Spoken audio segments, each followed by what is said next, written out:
This must be it. Can't see any number. 24, 25, 26... Aye. This must be it.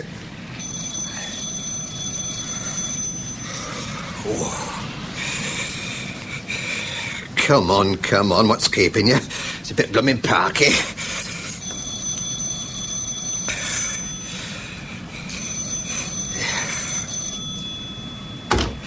Oh. Yes? Mrs. Shapiro? Who? Would you be Mrs. Shapiro? Not me, dear. Oh, I'm sorry. Have I got the right house? 28 Nadine Gardens. Yes? Well, there's a Mr. Shapiro lives here. Oh, sorry, dear. You must have got the wrong number. I haven't, no. This is where he told me. Who would that be, dear? Friend of Mr. Shapiro's. Oh, well, he must have been mistaken. Well, that's funny. 28 Nadine Gardens, you said. Asked for Mr. Shapiro. Well... I understood you took in lodgers. Guests? Oh, and he's not one of them? No one by that name, dear. Are you sure? Oh, yes. All my gentlemen are regulars, dear. Oh. I've had some of them coming to me for... Oh, wait a minute, dear. There was a gentleman. Huh? Oh, but he left here such a long time ago. Called Shapiro? Oh, I can't remember now, dear. It's so long ago. That might have been his name. Like that. Could have been. I don't suppose you'd have a forwarding address. Somewhere I can get hold of him. Well, not now, dear. Not after so long. Was it important? Oh, got something I was asked to give him. Still, if he's not here... Not now, dear, no. He'll have to do without it then, won't he? Apologies for troubling you, Mrs. Just sorry I can't help, dear. Not to fret. Thanks, any road. Good night. Oh, just a thought. But if I did happen to come across it, the address, I mean, just by chance, and I knew where to get in touch with you. I'm at the Euphrates Hotel in Victoria. Yes. But just for tomorrow. After that, I'm back up north and he can stuff it. Righto then, dear.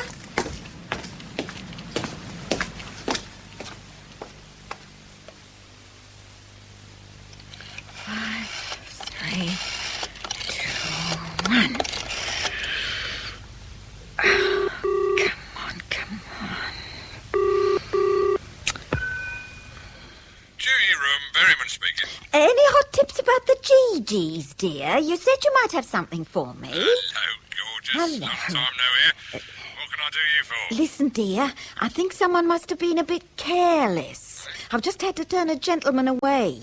He was asking for Mr. Shapiro, you see. Shapiro? Yes. Wait on, that's out of date, darling. Well, exactly.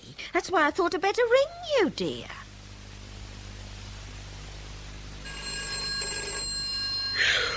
What? Oh.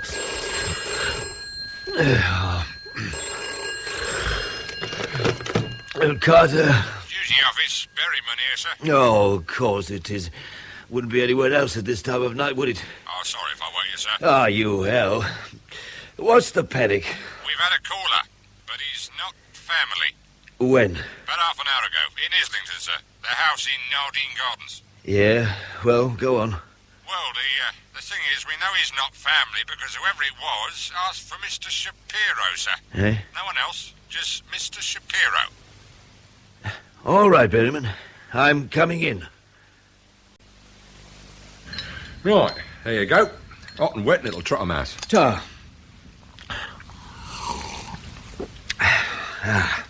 So, after you got the call from the landlady... I called Benny Freeman. He pulled his finger out a bit sharpish and got his bird watchers covering this hotel in Victoria, the Euphrates. Uh-huh. We also got a tap on. Our man arrived back there 40 minutes ago. What's our caller been doing since? Well, sleeping, as far as we can tell. There's no light on in his room. He's not used the phone and he's not moving about. At least, not now, he ain't. What do we know about him? So far, well, not much. According to the register, his name's Collier. Graham Collier. British national. Well, claims to be, anyway. Any more? My only guesses. The hotel's used a lot by airline transit passengers. Night clerk says Collier's booked in for one night only, so, well, could be he's flying in or flying out. But you don't know which? No, not yet, sir. You don't know right lot then, do you? What have you been doing since you called me? Waiting for you to get here, sir. You haven't bothered to check the labels on his luggage, anything like that? The night clerk couldn't help.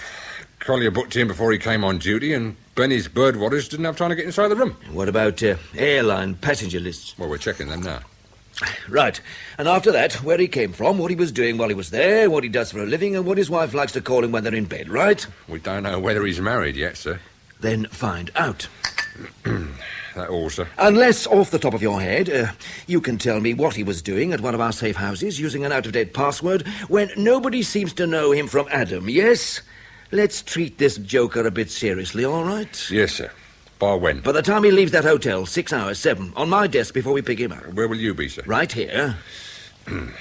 Right.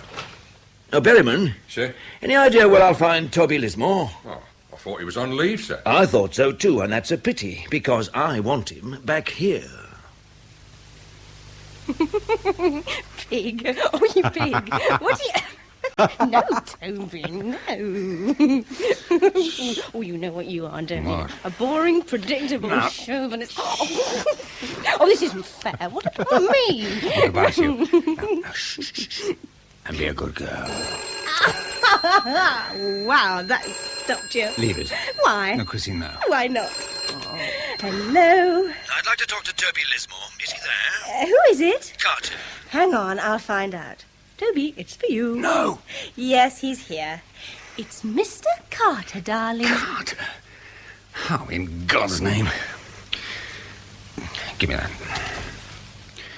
Carter, do you know what time it is? Why? You in bed? Well, why aren't you? Because I've got nowhere to keep me cozy. How'd you find me? That's the business we're in, Toby boy. How soon can you get back here? Look, I'm on leave, You Carter. were on leave. Until just 2 minutes ago, you were on leave. Now we want you back here. Oh, go to hell. Listen, Toby, I need you. Now, back here. Not next week. Now. Look, I don't know where you get your nerve. You should be flattered, Toby boy. It's your head I want. All those clever questions you know how to ask and I don't. We've got a mark, and he's stopped moving until morning. I want you to lift him because I daren't let him run, and I need you to be nice to him when I do, and to find out what in hell he's playing at. Well, that all? Except, I'm sorry. Apologies to the wife as well. My wife is in Suffolk, Carter. You know that. Yeah, I know. It was she who told me where to find you.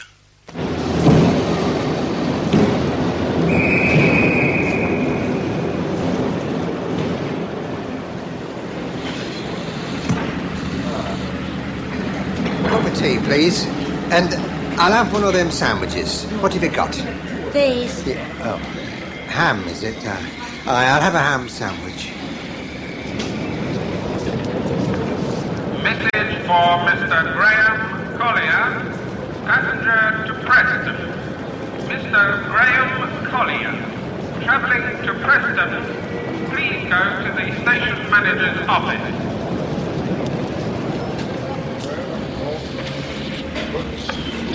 Would Mr. Graham Collier, passenger to Preston, please go to the station manager's office. Excuse me, that's 25, please. He was? Yeah. Oh, sorry. No, I'll have to... Yeah. Oh, here. Now, can you tell me where I'll find the station master's office?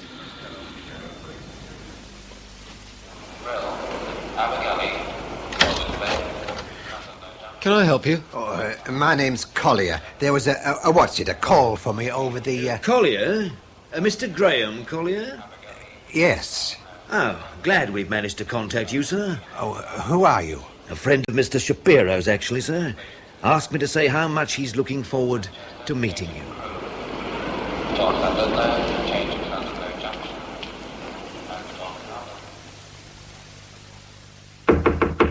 Come.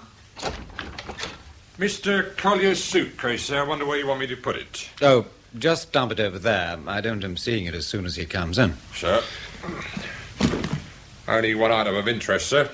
Package. Here we are. Oh, I'll take that. Had a cassette of film in it. We've put a dummy in its place. Where's the original? Mr. Carter's taken it down to the darkroom, sir. Right. Will you tell Mr. Carter I'd like to know what's on that film as soon as he's got a print? Right, sir. Wheel Collier in then, shall I, sir? Why not? Right.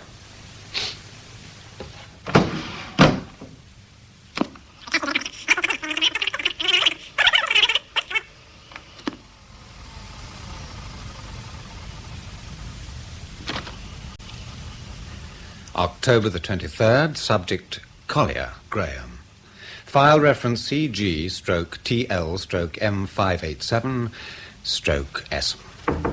First interrogation commences 9:57 a.m. Come. Mr. Collier, sir. Good morning, Mr. Collier. Are you Shapiro? No. My name is Lismore. Do come in, Mr. Collier.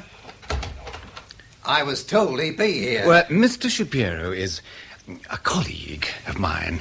Now, if you'd care to take a seat, we can get started. Started? Just a few questions. What about? You. Please, do come and sit down, Mr. Collier. Me? What about me? Well, we'll start with your full name, shall we? Well, you know it. No, I'm sorry. I meant your Christian names. Here, that's my case over there. You've been rummaging through my things. Well, examining the contents, certainly, but everything's still there. And nothing's been taken, I assure you. I don't give a monkey's elbow. You've got no right. Well, we'll come to those all the sooner, Mr. Collier, if you'll just answer my questions now. You were going to tell me your Christian names. Oh, Graham. Place and date of birth. What's that got to do with anything? What am I doing here? It's just that we have certain forms to fill in. Bureaucracy, really. Still, we have it to do. Bear with me, please. Not till I know what I'm doing here. According to our records, you were born on the 15th of June, 1926, in Blackburn. That's in Lancashire. Wrong. Really? I was born in Darwin. That's just outside Blackburn, for what it matters. Anyway, if you know it already, what's the sense in asking? Well, we'd like to be sure that our records are reasonably accurate before we move on. When are you going to tell me what I'm supposed to have done? Done? Well, you are the police, aren't you? Not strictly speaking. Then who the hell are you? Please, Mr. Collier, let me ask the questions, and then we'll be through all the sooner. Now, you paid a visit last night to a house in Nadine Gardens. So what? Where you asked to speak to Mr. Shapiro. Aye, and I was told he didn't live there. Not anymore. Why did you want to see him? I had something to give him. And would you like to tell me what? Not a right lot, no. Why should I? Because I've asked you. Oh, this is like some daft game. Well, I'm sorry if that's how it seems to you, Mr. Collier. Perhaps you'll appreciate it isn't a game if I tell you how much we know about you already. Born 1926 in Darwin, Lancashire. Married. No children. Present address, 17 Mosley Street, Preston, Lancashire again. Present employment of the firm of electronic engineers. You've been with them for 15 years now. Oh, very good, very impressive. Mr. Collier, I travelled halfway through the night to be here this morning, especially to see you. Nay, don't try and make out you're doing me a favour. We have a cell downstairs, Mr. Collier, with a barred window and an iron door. If you like, you can rot in it. Who the bloody hell are you? A friend of Mr. Shapiro's. And therefore, a friend of yours. Well, I've never met the man. But you did have something that you wanted to give him. Now, why didn't you tell me what that was? It was just a package. Would this be it? It looks like it, aye. You knew all along. We weren't absolutely sure. Do you know what's in it? No. Aren't you curious? I couldn't care less. It's a cassette of film. Actually, we're developing it now. Oh, good on you. Now, according to our information, you were in Germany until yesterday lunchtime, and then you took an afternoon flight back into this country, touching down just after 7. What were you doing there? Well, the wife's mother was there. Was your wife with you? Aye. Where is she now? She's still there. Oh, the old lady's not took that bad. We've been told she might be dying, but it was just a false alarm, so there weren't much point in me stopping on. But Hilda said she would. Her father's dead, so there's no one else. Your wife was born in Germany? Brilliant, aye. How did you meet her? Well, it was just after the war. I was stationed there in Berlin. And your mother-in-law still lives there? Aye. And that's where the film was given to you? That's right. Who by? Who by, Mr. Collier? A fella I met in a bar. His name? I don't know. You surely don't expect me to believe that. Believe what you like. It's the truth, whether or not. I met this fella in a bar and we got talking. He asked me to do him a favour, but he never told me his name. And I never thought to ask. A complete stranger walks up to you in a bar and asks you to smuggle a cassette of film into this country. And you agreed, just like that. Oh, you can make it sound daft if you want to. Any road. I never thought of it as smuggling. Did you know what was in the package? Well, no, I've told you. So, you could have been carrying anything. Drugs, guns, even a bomb. Oh, give over. You say you met him in a bar and got talking. Tell me about it. Well, I were having a bit of an argument with the barman. I'd paid for my drink, but he kept saying I'd not given him enough. I couldn't catch it all, couldn't tell what he were on about. Then this other fella started translating and got it sorted. I see. How many times have you been to Germany, Mr. Collier, since the war? Oh, fair few. I Well, suppose. for instance, how often does your wife go to visit her mother? Once a year? It'll be about that. And do you usually go with her? Often as not. What are you getting at now? It's just that I find it difficult to understand how it is that a man stationed in Germany during the war, married to a German, who revisits Germany as regularly as you do, doesn't understand the German language sufficiently to know what a barman is trying to tell him. The bar where you had this argument, what was it called? Well, how do I know? It was just a bar. Well, all right, then. The man who gave you the film, what did he look like? Well, he was a small chap, weedy. He wore glasses, had thin hair and a lot of lines on his face. How old? Oh, 40-odd. Yes? You alone? No? I've something here I think you ought to see. Well, tell me. This film we've been developing, it's all good pucker gen, Toby. I mean pucker. Just one thing. When we got to the end of it, we found the last frame had been double exposed. Whoever took this went and slapped a shot of some bloke's face right over the last page of the documents he was copying. Careless of him. Can you still read any of the writing underneath? Why don't you come and have a look-see? Where, the darkroom? I'll be in my office. On my way.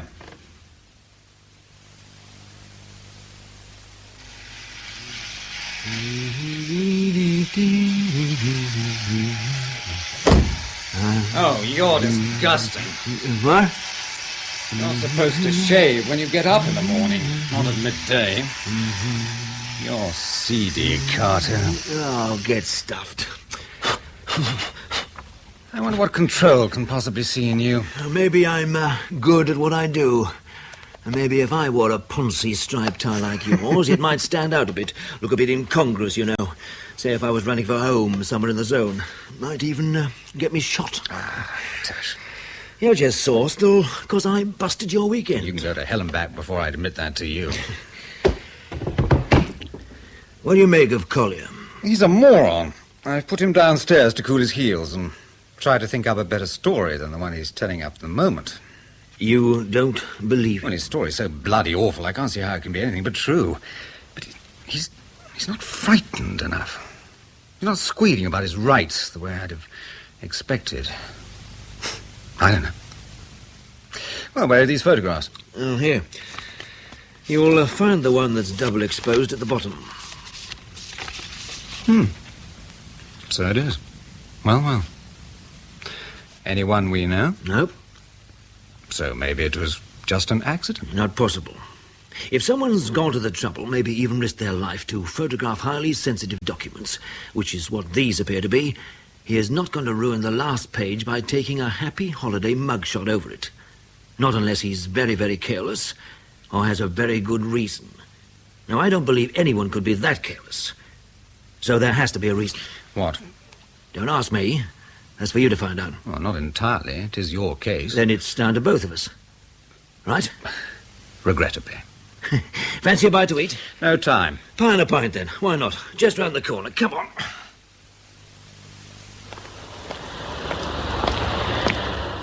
Know what that stuff was on those photographs? No? Minutes of committee meetings, agenda, that sort of thing. Know which committee? I'm sure you're going to tell me. Central Committee of the East German Presidium. Have you told Control? No, Are you going to? not yet. First, I want to know who's playing Santa Claus out of season. You're mad. You going to help me? Why should I put my head in the noose? There's no news. Well, there is if this backfires and the old man finds out. He won't. Let's cross. Here, watch it.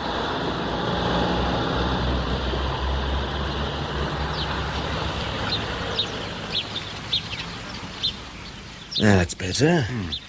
Safer in the park. Well, what do you say, Toby? You in or out? You mean I have the choice? Not really. No. Well, I'm going to need more than I've got so far. What else can you give me? Which areas? Well, let's start with Nadine Gardens. I thought you knew. Safe houses are your concern. Usually I try not to know. Maybe you didn't read the report I left on your desk this Well, morning. then what the hell do you think I spent 2 hours talking to Collier about? Now, I mean the details you forgot to mention, such as who runs it, who uses it, and who else knows about it. I am useless to you unless I know it all. 28 Nadine Gardens. It's been one of our addresses in London for about 2 years. It's run by a woman, widow of one of my team in Aden. She drinks gin and she plays the ponies, but she's all right. It covers as a boarding house, shifting population, and no one takes any notice. Useful if we want to hide someone, or if one of any section has to come in a hurry. Which section? Anyone in the zone. Which means anyone in any of the Iron Curtain stations, yes? Yeah, right. All right. Now, what about this code name? Shapiro. Well, each station has its own identifying code name to gain access to the house or to me. We change the code names every 3 months. Until 2 months ago, Shapiro was the code name for Berlin Station. Then it was changed. So, when Collier asked for Shapiro, he was using a dead code? That's right. It was out of date, so the landlady started the alarm bells ringing. So whoever gave Collier the Nadine Gardens address and told him the code name to use only knew what the code name was 2 months ago. Right again. And I'll lay you any odds you like it was the same bloke who took that film. Possibly. Well, at least one thing's certain, whoever it is in Berlin, which is where Collier was staying until yesterday lunchtime. Which part? Huh? Of Berlin, east or west? But you mean your men haven't checked? You mean you haven't asked him? Stop looking so smug, Carter. Thanks, Albert. How about one for yourself? Thank you, sir. Oh, there's a table coming free. Right, here you go. Cheers. Yeah, cheers. Sorry it's not quite the Savile Club. Still, it does be. Remarks like that make me think you must be an inverted snob, Carter. Have you thought what your next move's going to be? I've already made it. I've recalled the head of Berlin Station. Bloke called Alec Fowler. Do you know him? No. Oh, he's been round a bit. Dates from way back. One of the original Cold War boys. Uh-huh. He's been in Berlin since 65. And before that, he was running operations in Checo. 65 was the year I came in from Berlin and took over from Mathieu as operations director here. Fowler thought he was in line for the job, but I got it. And he got my old station as a consolation prize, so we don't talk much anymore. Have a lot to catch up on then, won't you? Where will you be? We're down at the old country place. Thought it might be better. Less hassle. More peaceful there.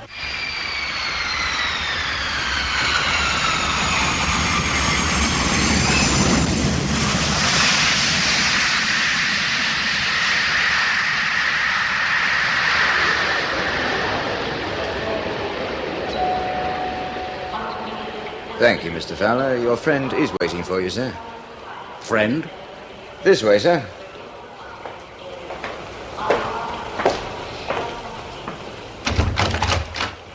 Hello, Alec. Carter.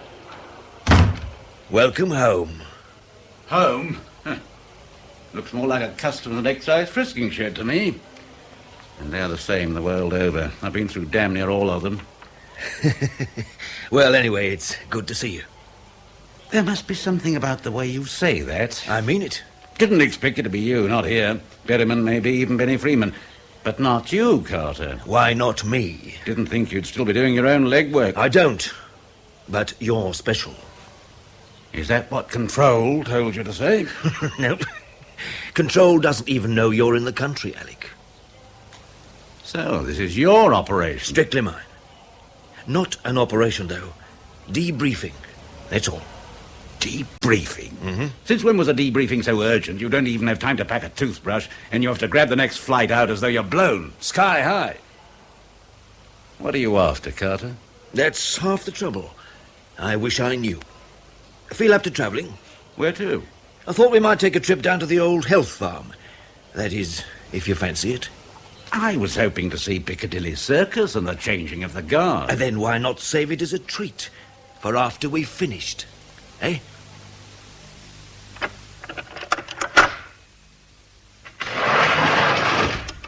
How are you feeling now, Mr. Collier? They've taken away my clothes. Oh, you'll get them back again in due course. It's cold. Well, if you wanted another blanket, why didn't you say so? The guard would have brought you one. I want my own clothes. So, And I want to see a solicitor. This isn't legal. well, I'm afraid we can't allow that, Mr. Collier. No one knows you're here. And no one will ever know. Unless you cooperate. Huh? To all intents and purposes, you've disappeared off the face of the earth. Thousands of people disappear every year. Tourists, housewives, husbands... If you want to scare me, you're succeeding. I'm scared, all right. But how's it going to help you, me being scared witless? Didn't think we had secret police in this country.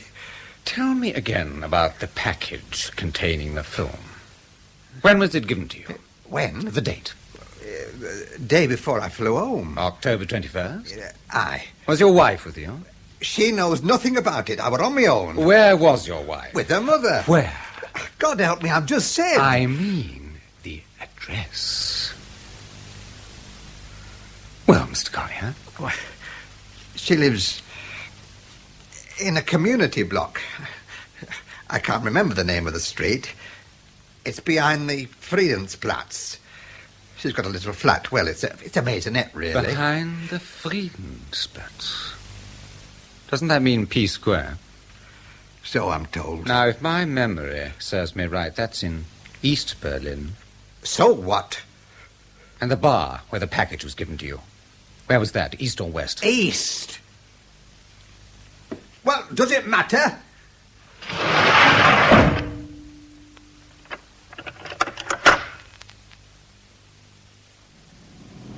Selling continued against the pound today, despite strong support from the Bank of England. The Chancellor is expected to make a statement in the Commons this afternoon, which, it is hoped, will... Better, eh? I can live without it. You know, I've not been down this way for nearly a year. Even longer for me. But then it would be. I can remember the last time I came. It was when Control told me you were coming in from Berlin and I was to take over from you out there. And I thought I was coming to be told I'd got the plum. Ha! Yeah, well, I'm sorry if that still twists your guts up. But I was as surprised as you. Not anymore, Carter. I don't care anymore. When am I going to know what this is all about? My briefcase is on the back seat. There are some photographs in it. Can you reach? Yeah. Got him. See that top one? It's got a mugshot on it. I want to know who it's of. Recognize him? Do you expect me to? You might. From that? It's double exposed, for God's sake. Is this what you pulled me back for? Just to look at this? No, not just that. But it's part of it. Part of a mystery, Alec. The mystery is whose face is on that photograph. And after that, who took it. Why should I know? Because it came out of Berlin 3 days ago. Not by me. We know that, Alec. It came in the raincoat pocket of an hilarious little joker called Collier, who turned up on the doorstep of 28 Nadine Gardens, asking to see Mr. Shapiro. What? So I'd say that either means you've been blown, or Collier's had contact with someone in one of your networks. Next questions. If Collier's straight and on the level, carrying for one of your contacts, which one? And why wasn't the film passed via you? That's impossible. It's happened. Shapiro's a dead code. So you're blown? No. No, actually, I don't think so either. That mugshot came at the back end of those photographs. Now, why it's there, I don't know. But that lot's worth something, and I'd say the source is a good one. So, who is it? If Collier knew about Shapiro and Nadine Gardens, it has to be one of yours. No. Everyone in my section knew that Shapiro was dead. Someone did. Everyone. No, Alec. I think someone in one of your networks took that film. He also wanted us to see a man's face. We don't know why. But he was in a hurry. No time to reload the camera, no time for finesse. He just took a chance on the double exposure giving us something. So maybe someone was onto him. Maybe he had no time to make contact with you, or maybe it wasn't safe. So he did what he could. Found himself an English tourist, took a gamble, and used him to bring the film out. Now, we need to know who and why. It's impossible. What is? These photographs. There's only one man could have got hold of stuff like this. His name's Egon Stehlik. So? That name should ring bells. I sent you a report about him. He was arrested a month and a half ago.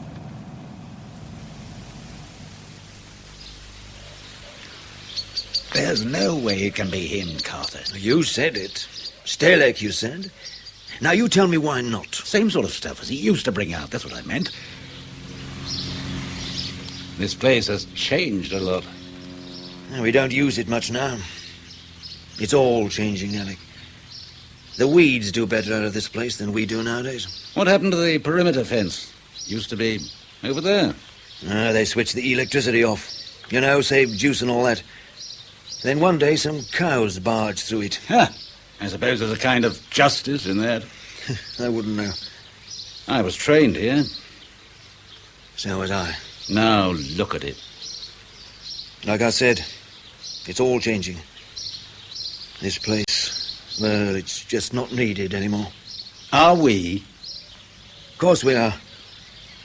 Do you know what was on those photographs, Annie? I caught the gist.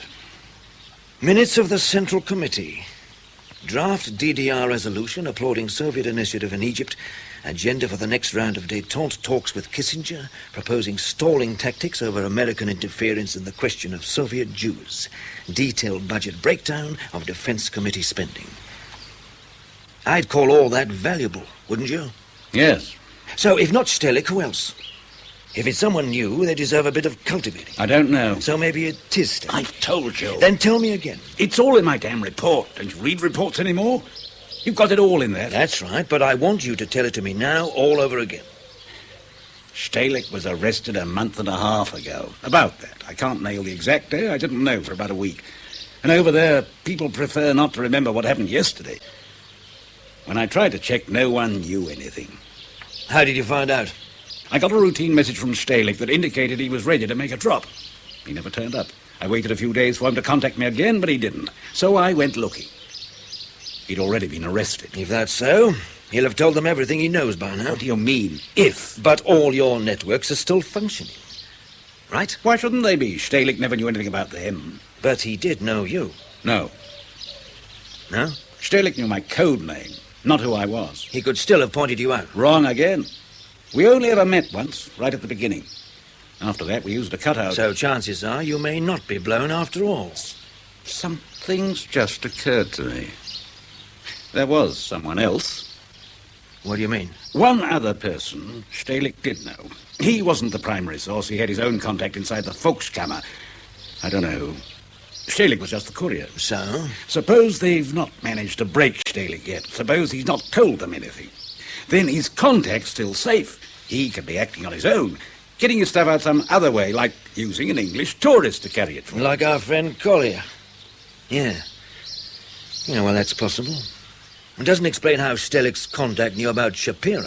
Stehlik told him, that's obvious. Yeah, well, maybe. Sir, Mr. Carter, sir. Oh, yeah? Signal from London, sir. Top priority. Oh, ta. Take an answer for you, sir? We'll be heading back soon, anyway. Very good, sir.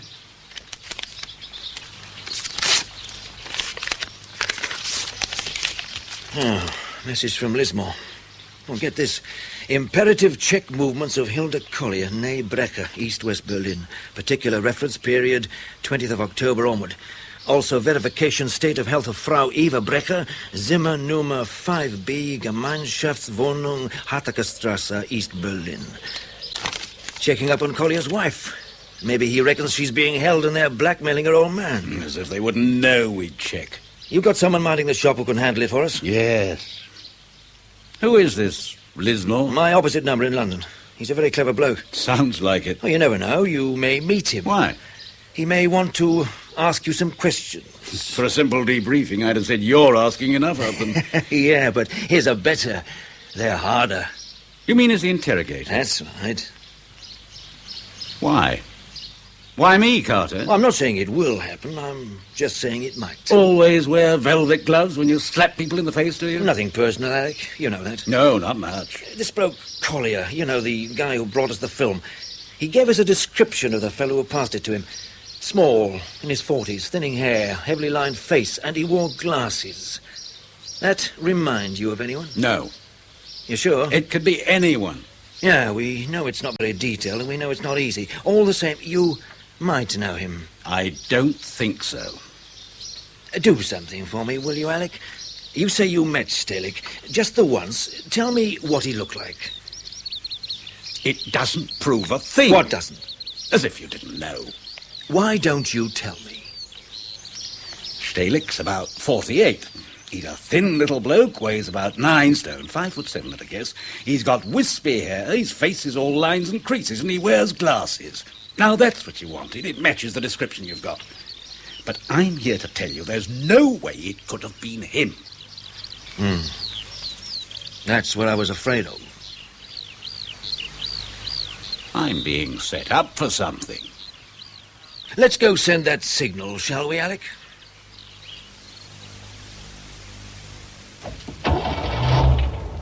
Shouldn't be more than a couple of days down on the health farm. Will you be able to cope? Don't you worry about a thing, sir. Well, I want those letters to be in Berlin by tonight, so they should be back in this country before the end of the week. Now, you leave it all to me, sir. Give my love to the old place, will you? I'll tell Carter you said that. You do that, sir. He'll understand. I'm sure he will.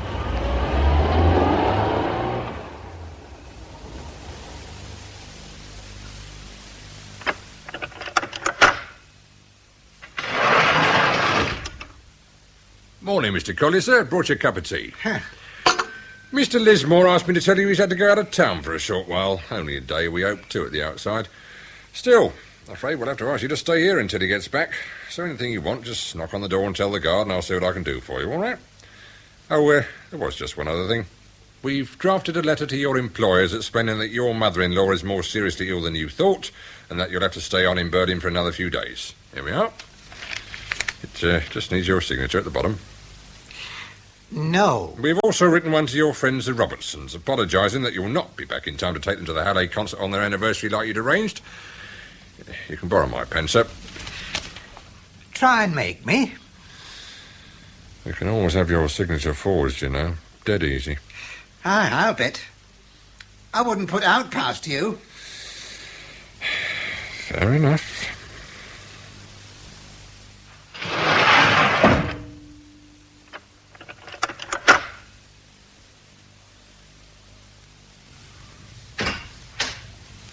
Good morning. Morning, Toby. I'd like you to meet Toby Lismore, Alec. Toby Alec Fowler. How do you do, Mr. Fowler?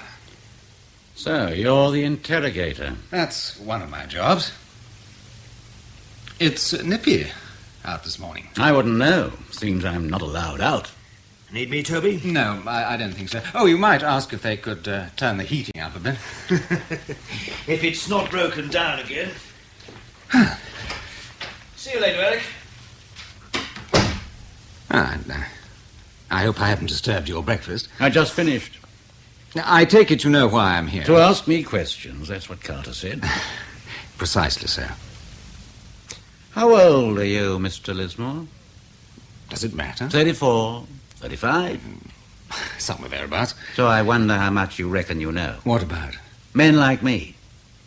And Carter. The original Cold War, boys. Yes. And where were you when the wall went up? Sleeping off a hangover in your gothic Oxford garret? Probably. How can you know? I know you, Mr. Fowler. I've read your file, and Carter's filled me in on the rest, so I know enough to do my job. Dissecting me? If you like. Not much. Don't you think I might have hoped for something better? I'm a professional, Mr. Lismore, and they give me to you. I am also a professional. Professional pimp touting détente. No, but that's interesting. What is? Knowing what it is that bothers you so much. You really think you do? Détente. The British handshake across the curtain. It makes you question your whole raison d'être, doesn't it, Mr. Fowler? It begins to make you feel, well, a bit like a fish out of water. Let's get this over with, shall we? But if it's any comfort, you and I both know that détente doesn't exist. Otherwise, you and I wouldn't be sitting here now, would we? Real or not, I'm not sure it matters anymore. Now, you try thinking yourself into my shoes, if you can. 49 years old, 20 of those in the field, and you try living with that. Or if that's beyond you, why don't you just ask your questions? About a month ago, we received this report from you. Subject, Egon Stehlik, East German, working for us, one of your most valuable contacts, in fact. In here, you report his disappearance, subsequently amended to arrest. Or death. You say here arrest. He's most likely been shot by now. But you still don't know, not for sure. You've not found any witnesses. Who'd be a witness to a thing like that? What was your first indication that something had gone wrong? Look, I told Carter it's all in the report. Yes, I know, I've read it, but now I'd like to hear it in your own words. I knew Stehlik was going to make a drop. I went to the pickup, but there was nothing there. I knew something must have gone wrong. Tell me about your arrangements. How did he contact you? He phoned my flat. Leave a message on my answering machine. Rudy called. Just that. I'd know it meant that the drop was live. That evening or next day, I'd make the pickup. You told Carter that you used a cutout? Yes, a girl. We both went to her, you know. Name of Katrin. We were regulars, so no one had taken a notice. It was one of Stehlik's perks whenever he came over the wall. They all do it. Did she know who you were? Not what I did, if that's what you mean. But she knew you used her to pass and receive messages? Yes. Did she know who Stehlik was? No. Could you trust her? Obviously. I made sure I knew enough about her. So, what did you do after you got Stehlik's last message saying Rudy called? I went to Katrin. She'd not seen him for nearly a fortnight. Go on. We checked as far as we could whether he'd gone back across the wall. But on our side, they don't look at all the papers so carefully. Nobody remembered. I thought there must have been some temporary holder. I waited for him to get in touch again. Well? He never did. So then we started looking on the other side. There was no trace. That's when I put my report in. Dated September the 15th? You say so. And what was the date of your last contact with Stehlik? The 8th, maybe the 9th. It'll be in my log. 6 days earlier. About that. How often did Stehlik come across the wall? Regularly? Or were there gaps between trips? Sometimes twice a week. Sometimes only once a fortnight. So you couldn't be sure how soon he'd be able to contact you again? No. Yet you only gave him 6 days before you reported him missing. I'd been checking. But you weren't sure. You couldn't have been. You'd found no witnesses, no evidence at all, in fact. He was missing. You assumed either arrested or dead. That's right. Then how would you explain the fact that he was seen, as large as life, 4 days ago, in a Berlin bar? That wasn't Stehlik. We have a description of the man. You told Carter it fits Stehlik exactly. Like it fits 10,000 others. Quite so. But how many of them would have known about the code name, Shapiro? You say it was Stehlik. I know it couldn't have been. You don't know anything. You just make assumptions, it would seem to me, based on no hard evidence. Listen, if it was Stehlik, he'd have made contact with me.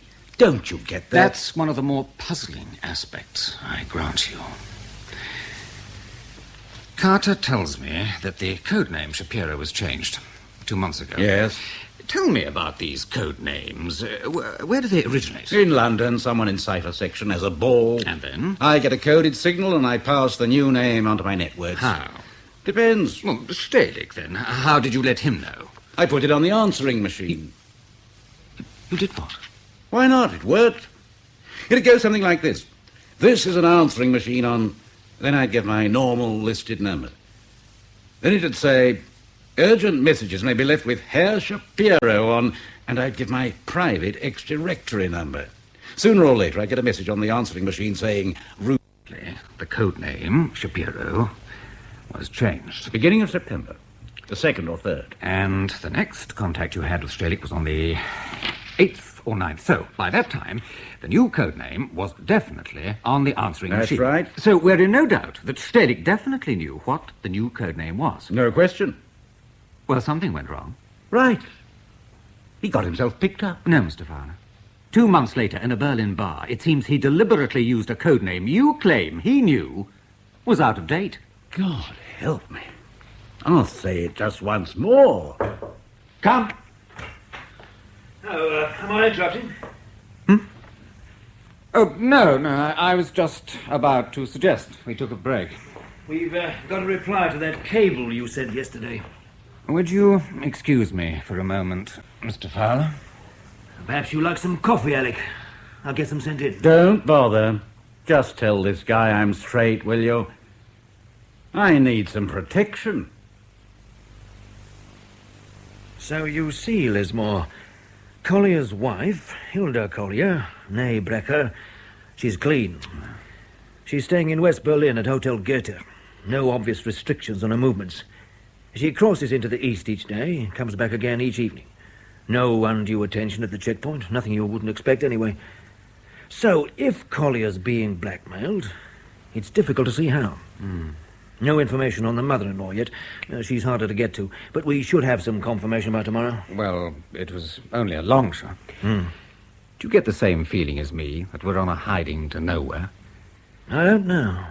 There's something out of key somewhere, something about Fowler, his attitude, but I can't pin down exactly what it is. Something like him telling me he doesn't care anymore, like telling you that none of it matters now.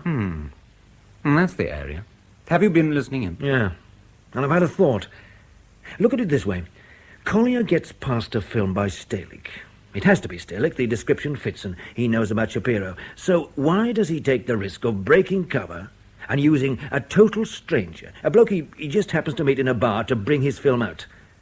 Answer, because he can't trust his normal methods anymore. He tells Collier to ask for Shapiro because he doesn't know the code's been changed. Why not? Because Fowler never passed it on, or maybe not until Stalik had already dropped out of sight. You heard Fowler swear that the new code name was on his answering machine before Stalik made his last call. Yeah, but how do we know? We've only got his word for it. Now, let's take it all the way. Stalik goes to ground for nearly 2 months, so he's in danger, yes? Or maybe because he can't trust the one contact he's got. And that's Alec Fowler. Now, I know that stinks, but you try making the facts work some other way. If Alec Fowler's a double, then your Berlin station's worthless. You think I don't know that? Remember what he said, that he doesn't care and none of it matters anymore. What does that make him?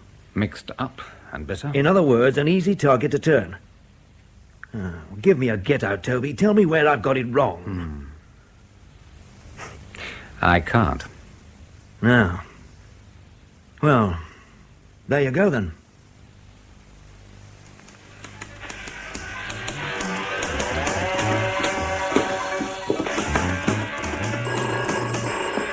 Oh, God. Duty room, Berryman speaking. Any hot tips about the GGs, dear? You said you might have something for me. Hello, gorgeous. Hello. Yeah, I thought the ponies had been washed out today. Look, I'm watching Mr. Carter. Is he there, dear? No. Why? Well, it's happened again, dear. What has? I've had another caller asking for Mr. Shapiro. You received a message from Stalik. Rudy called. When did you get it? The 8th of September, I think. The 8th or the 9th. But you can't remember which. You understood from this that Stalik had made a drop. Or was about to. But when did you go to make the pickup? That same night. How did you know the girl Catherine would be free? Phone first. Always did. So she'd regard it as perfectly normal. Perfectly. So you went, just like normal. Only this time, she hadn't got anything for you. Stalik hadn't been near her. Well, why didn't she tell you that? When you phoned? What? When you phoned. to check that she was free. You mean ask her on the phone? Well, why not? You left messages and code names on your answering machine for all the world and his brother to hear. Because everything I did just like normal, routine. My visits to her were normal routine. So you paid visits outside working hours, Alec? Yes.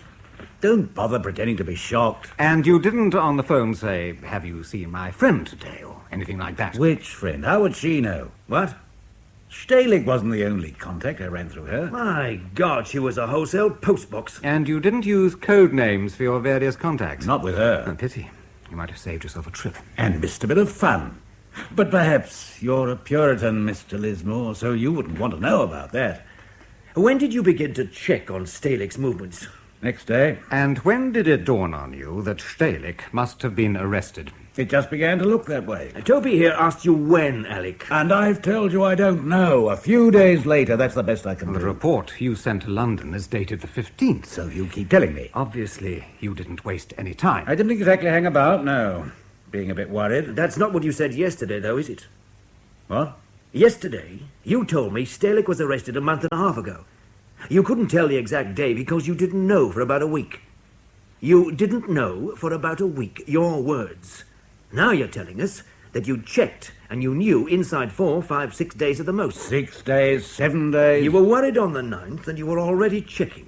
You didn't hang about, you just said so. Although, of course, you had no real reason to be worried at all. As far as you knew, Stehlik had probably crossed back into the East and would contact you again. That's what you told me this morning. You told me that you actually waited for him to contact you, and only when he didn't did you start getting worried. You're just playing with words, both of you. Words are important after all. Perhaps you should choose yours with greater care. Meaning? That you knew Stehlik had been arrested much earlier than you claim. How could I?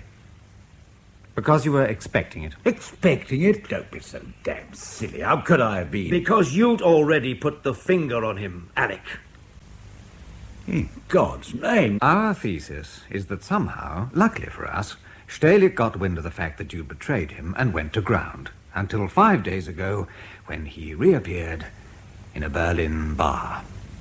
You stinking bastard. Oh, we know it smells, Alec, but most things do when they go bad, so perhaps it's you. You bastard! Now sit down! Yeah, Carter? Berryman here, sir. We've had a development. Like what? Like a live-action replay this end. Berryman, in words of one syllable, you just tell me.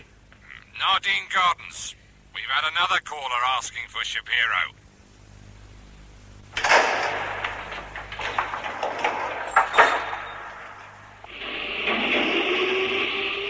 He arrived this morning, sir, on a forged passport from Orley. Using the same name? Zankl, yes, sir. How good a forgery was the passport? Damn good, sir. A bit bold, though, all the same. Yeah, well, you wait till you meet him.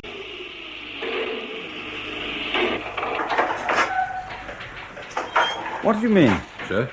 When I meet him? Well, I wish you a lot of luck, sir, that's all. Put your nose out, has he, Berryman? Bit of an arrogant so-and-so, if you know what I mean, sir. And he claims we're actually expecting him. Yes, sir. Keeps talking about a photograph. A photograph? Yes, sir. Just a minute. What?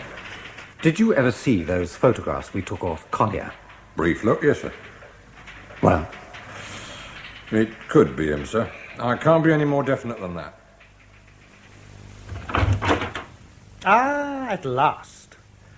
Or are you a million other minions sent to watch to make sure I don't steal the fittings? Herr Zankl. That is my name. Sorry to have kept you waiting. Thank you, guard. And what is your name? Lismore. Lismore. Should I know you? Well, that depends on who you are, Herr Zankl. Ah. We have been expecting you, of course.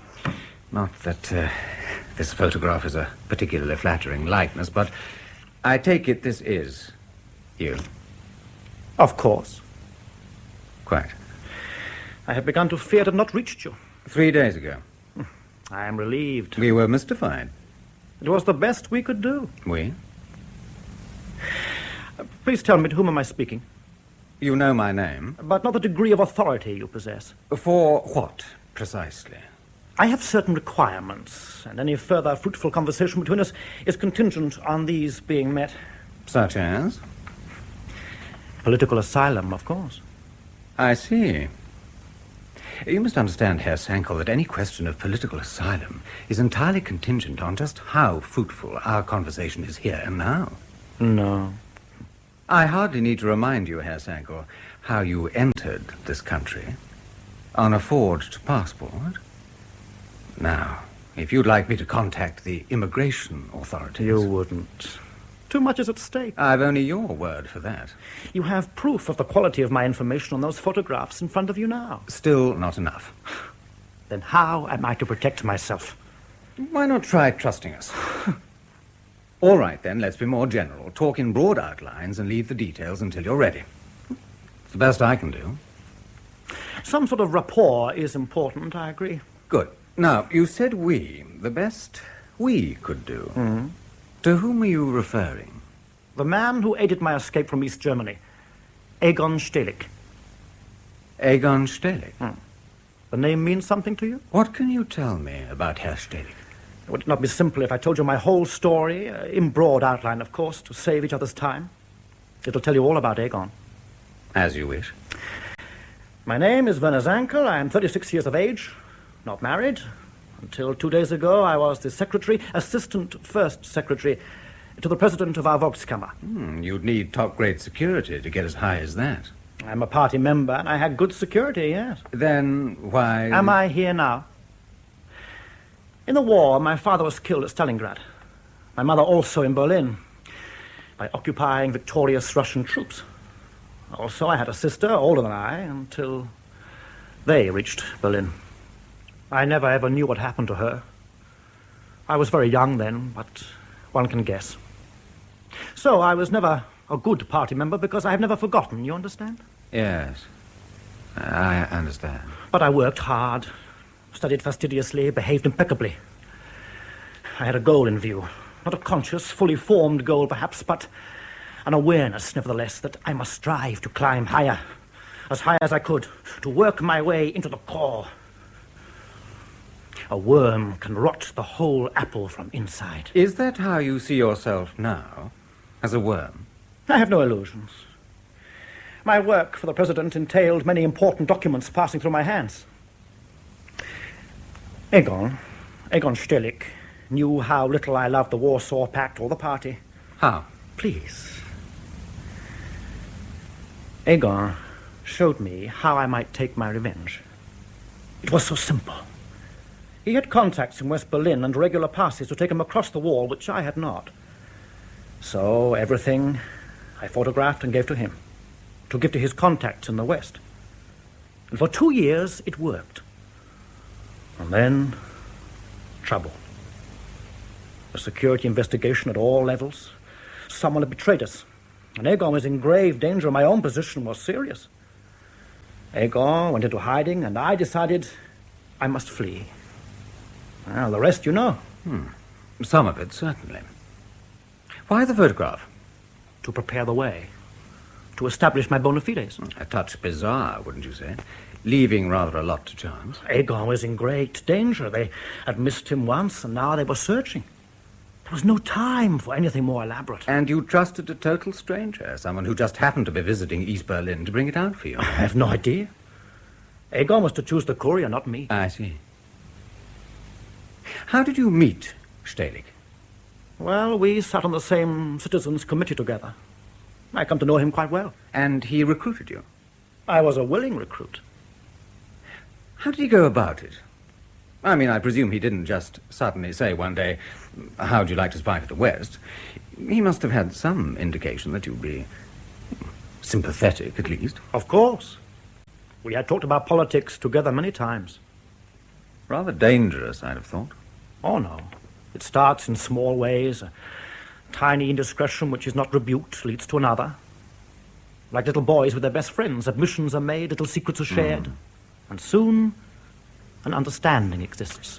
He might have been leading you into a trap. Yes. But in the end, of course, you have only your instincts. And you have to ask yourself, what is my instinctive feeling about this man? Do I trust him or not? And with Egon, I did. Yes. You said earlier, Herr Zankl, that someone had betrayed you. What did you mean? As I said, the security investigation had started at all levels. At first, I was not unduly alarmed, but then, and it was entirely by chance, a report came into my hands which mentioned the presence of a double agent in West Berlin. No more than that. It had nothing to do with the investigation, but it made me nervous. If this double agent was British, might he not know about Aegon and have betrayed him? Did you warn Stehlik? Oh, of course, he was to go over that day. What date was that? September 8th. Did he go? Oh, yes. But not to do so would arouse too much notice. Also, he needed to make one phone call to his contact. It was to find out the code name to be used in an emergency. Did he come back? Happily for me, yes, but not for him. He phoned me at my home that evening. His flat was already being watched. There could no longer be any doubt he was blown. I told him he should have stayed in the West. But there was his family. He would not desert them. And your fears were confirmed? Yes. Yes. You see, Aegon knew a place, somewhere he could hide. I didn't know where or with whom. He just dropped out of sight. What did you do? Waited, keeping a low profile, like a deer poised for flight, testing the wind for the first whiff of the hunter. Which came when? A week ago. Oh, nothing startling. Interviews on 2 consecutive days with 2 different security officers. They were both very charming, you know. But it was enough. I had already made my plans. Did you see Stehlik again? Just once. 5 days ago. The day after I made my decision. We had arranged that if I needed ever to contact him, I was to walk to work in the morning. And somewhere along my route, or at home in the evening, or next day, he would contact me. I don't know how my signal was to reach him. Perhaps he had a friend watching for me. I don't know. Well, we met in the park. And it was there he took the photograph and told me I was to try to reach London. He told me I was to trust no one until I reached here, and that I should go to the house in Nadine Gardens where I was to ask for Herr Shapiro. And this would identify me, he said. Did Stehlik ever give you any indication that he shared your belief that the double agent in West Berlin was British? It was implied. He told me to trust no one. And the reports you saw concerning this double agent, did they give any name? Only a code name. Malworth. It is an animal. You call it... Yes, I know. The mole.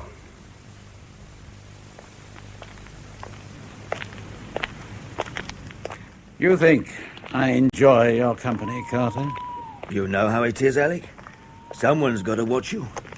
Might as well be me. Why? I mean, where would I run to? Depends where you call home. No place. It's as bad as that. You don't know the half of it. Try telling me. I'd like to understand. This is what it all comes to, is it? Carving up your friends because you can't remember who your enemies are anymore? I wish it was that crazy. Crazy? Why don't you open your eyes, Carter? It's all a crazy game. What is? This, you and me, what we used to believe in, what I've spent 20 years in the cold for. What we used to believe. Why the past tense, Alec? Why not? You think Britain matters anymore? You think anyone cares about us? We're bankrupt, always running. Haven't you heard yet? The Arabs own us. East-West détente, why not? We've no secrets or influence left worth spying for. And you and me, we're left playing charades, pretending the Britannia still rules the bloody waves.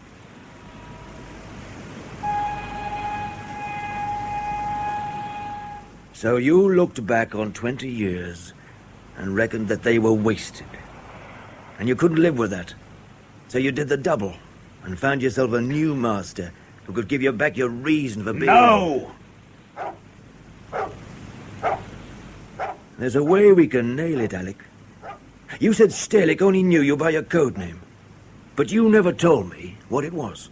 What'll that prove? Maybe that we're Wrong. It was Mole. Mole. Then God help you. Because that proves we're right.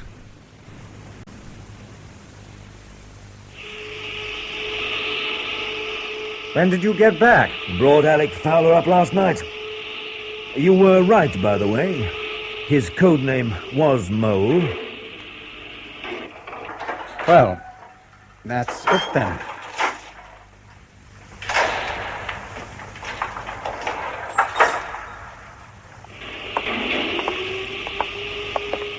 Time to take the wraps off, wouldn't you say?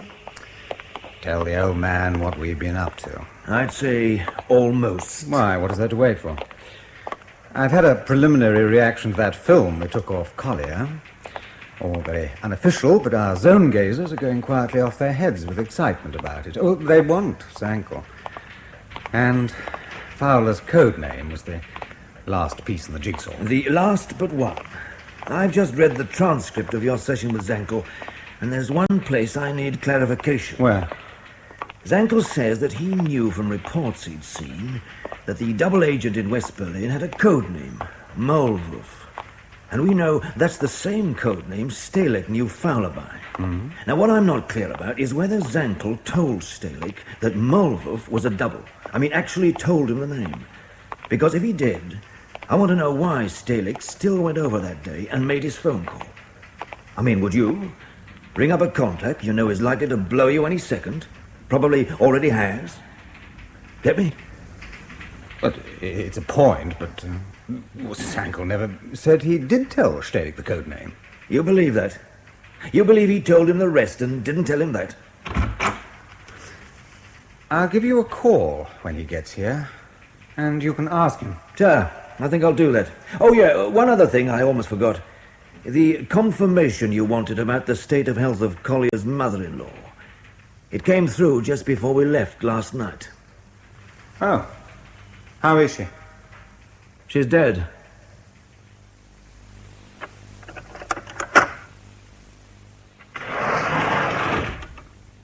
You've met my colleague, Mr. Collier. Morning. We'd like to ask you one or two more questions, if we may. Tweedledum and tweedle-bloody-dee. When do you expect your wife home, Mr. Collier? No idea. It shouldn't be long now, though, surely. Does it matter? Well, not particularly. I'm just mildly curious as to why she's stayed as long as this. Why shouldn't she? Well, no reason. Only if her mother isn't all that ill. I've told you, Hilda's all she's got. Oh, quite. Yes. Must be a bit of an expense for you, though. Hotel bills and all that. Hotel Curtis not all that dear, I know, but still, man's up just the same. Well, you could say I'm making up for it then, because I'm not spending much here. You didn't tell us. You didn't, did you? You never told us exactly what was wrong with Frau Brecker. What? Her ailment. Oh, old age. Ah, but I thought, and correct me if I'm wrong, but I thought you initially flew out to Berlin because you believed that she was dying. That's what they told us. And who would that be, Mr. Collier? Doctor who wrote. But, in fact, when you arrived, you discovered that wasn't the case. Which is partly why you flew home again. We've been through all this. A bit of an odd mistake for a doctor to make, wouldn't you say? Depends how much store you put by him. Funny, because I've always heard that East German doctors are pretty on the ball, you know. Nobody's infallible. No, indeed. Would it interest you to know that we've arranged for a second opinion on Frau Brecker's condition? You've what? I'm sorry to have to tell you that the earlier diagnosis has been confirmed. You've never had no second opinion. Don't talk daft. She's dead, Mr. Collier. What? She died from cancer 2 days ago. Rubbish. I'm afraid not. We had a message confirming the fact last night. Obviously, your wife is staying on for the funeral, but she should be home in a day or two. No. Yes. So now we want to know why you told us the old lady wasn't really ill. Well, it's the truth. You're lying. Unless, of course, you didn't know how ill Frau Brecker really was. That's what I'm saying. Because if you had, you wouldn't have flown home, would you? No. Did you see her? Yes, well, of course I How did. was she? Oh, all right. Sleeping, perhaps. That's right. So if she'd been in a coma or under sedation, you wouldn't have been able to tell. No. Oh, come, Mr. Collier, please. You expect us to believe that you didn't notice how thin she was, how emaciated, that you didn't notice that anything was wrong? Well, she's an old lady. You expect us to believe the doctor still hadn't told you? What the hell do you know about it? Not as much as we will when you've finished telling us. I've nothing to say. The doctors wrote to you, probably to your wife, to tell her that Frau Brecker was dying. And we know that's true because now she's dead. You admit that you saw your mother-in-law, so you must know we're telling you the truth. Oh, stop it! Not till you've told us why you're lying. No! No need to go on trying to protect her now, you know. She's dead. There's nothing more they can do to her now. So, why don't you tell us the truth? They said they'd stop the morphine. Said they'd not give her any more morphine. Oh, my God. We hope you slept well, Herr Zankl. Tolerably, thank you. Good. Perhaps I should be flattered. Flattered? To have two of you to interrogate me? No, I'm only here out of interest, Herr Zankl. Oh, incidentally, the stuff you and Stehler got out to us over the last 2 years has been some of the best quality information I've ever handled. Thank you. Mr. Carter's really here because he'll be taking care of you for a while. My nursemaid. Then my application has been successful? Let's just say that we don't want to lose you. What Mr. Carter means is that a decision has now been made, in principle at least, to facilitate your staying in this country. Which amounts to the same thing? Let's all hope so. There has been an impediment? Not at all. But we would like further details regarding one or two aspects of your statement. For instance, when you warned Stehler of the danger he was in, did you actually mention Malwerf's name? If I had, do you think he would still have gone over that day? How could I tell him Malwerf's name when I didn't know it myself? You didn't know it? No, not until much later. That's not quite the impression I gathered yesterday. Oh, I'm sorry, but you didn't ask me yesterday. There's something I'd like to ask Herr Zankl. It's got me guessing. You told Herr Lismore that you warned Stehler he might be in danger on September the 8th, and that was the day he crossed over into West Berlin. Am I right? Yes. While he was there, he made a phone call. That what you said? To his West German contact to be given the emergency code name, yes. And when he came back, he told you what that was?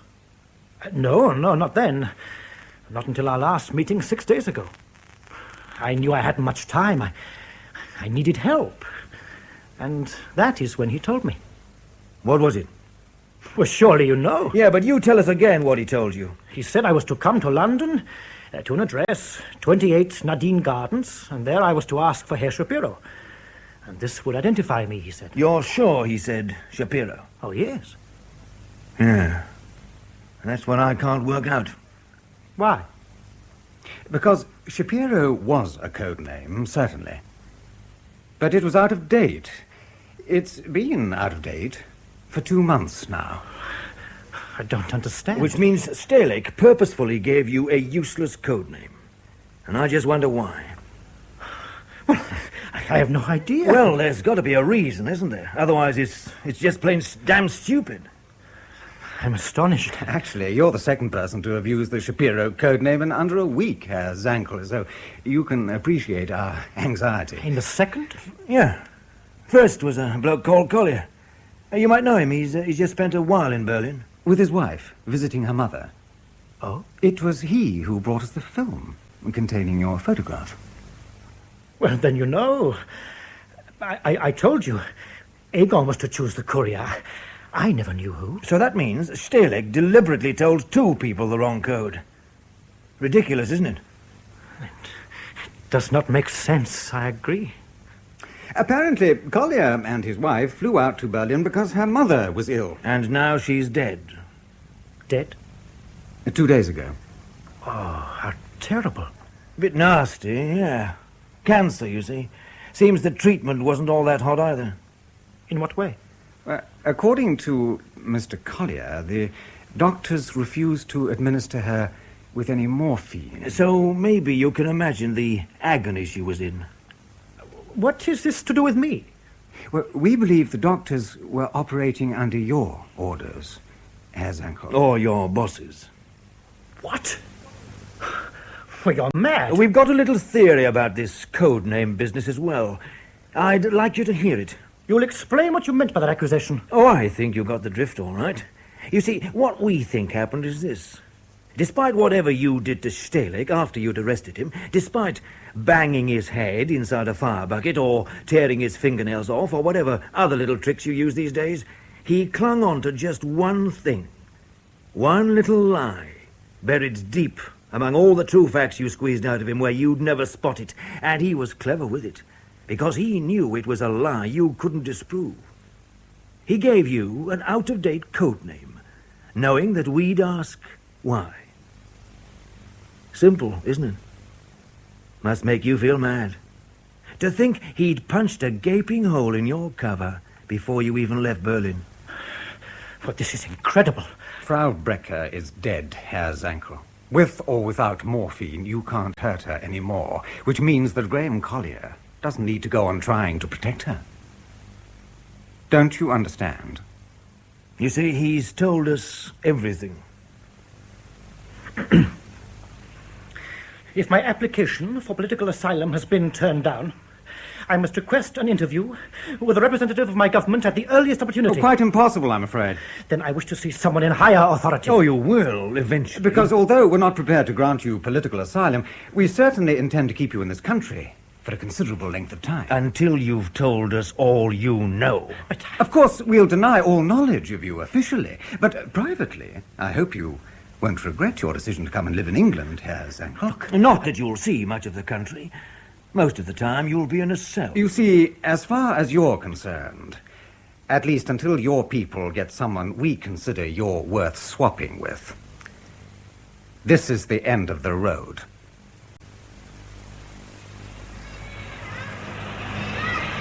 Say that again, Carter. You're clear, Alec. We made a mistake. You can go home. Just like that?